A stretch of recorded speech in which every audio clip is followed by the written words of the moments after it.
नमस्कार। आज हम बात कर रहे हैं सपना शाह की।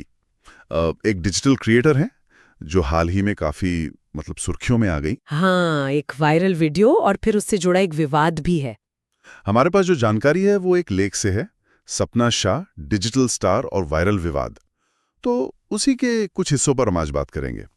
तो कहानी ये है कि सपना शाह, जिनका असली नाम शायद सपना कुमारी है, वो गुरुग्राम में रहती हैं। टेक प्रोफेशनल हैं और कंटेंट क्रिएटर भी। और इंस्टाग्राम पर इनके फॉलोअर्स ठीक ठाक हैं, करीब 16 से 18 लाख के बीच। बात शुरू हुई एक छोटी सी वीडियो क्लिप से, बिल्कुल अनस्क्रिप्टेड, बिना तैयारी के बनी हुई। हाँ, और यही शायद खास बात थी।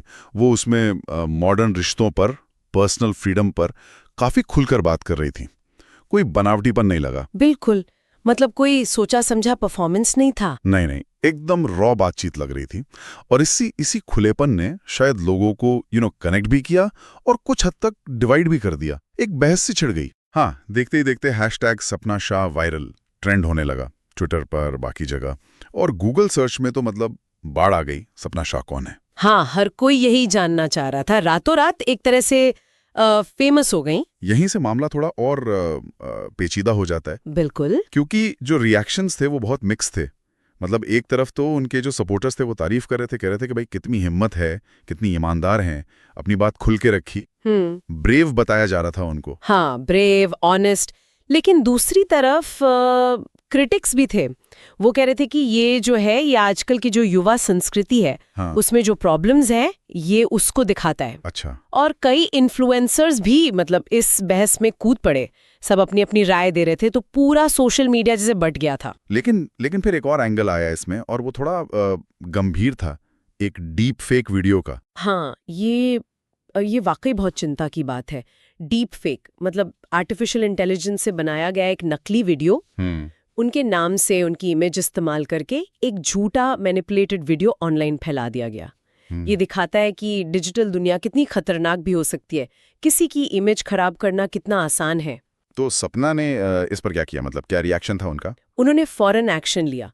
वो लाइव आई और उन्होंने साफ साफ बोला कि ये वीडियो फेक है, ये डीप फेक है। अच्छा। उन्होंने इस टेक्नोलॉजी के गलत इस्तेमाल की निंदा की और ये भी कहा कि वो लीगल एक्शन लेंगी, कानूनी कार्रवाई करेंगी। ये जरूरी भी था। बिल्कुल जरूरी था, क्योंकि ये सिर्फ उनकी पर्सनल इमेज का सवाल नहीं था, ये इस टेक्नोलॉजी के मिसयूज का बड़ा खतरा दिखाता है। सही कहा।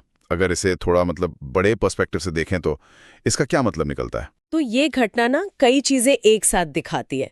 एक तो ये कि आज के टाइम में ऑथेंटिसिटी, जो असलीपन है, और बोल्डनेस, अगर आप खुलकर अपनी बात रखते हैं तो वो आपको बहुत तेजी से फेमस बना सकती है। हाँ, वायरल हो सकते हैं। हाँ, एकदम वायरल।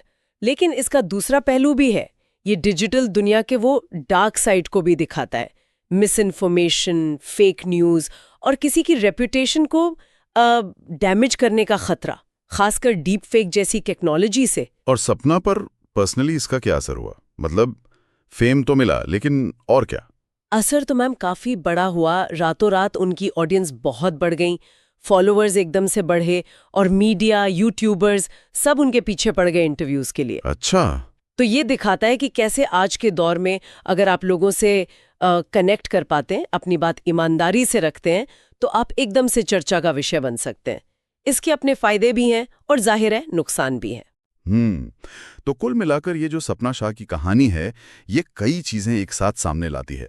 एक तो वो असलीपन की ताकत, दूसरा ये वायरल कल्चर का प्रेशर और स्पीड, और तीसरा ये डीप फेक जैसे डिजिटल खतरे।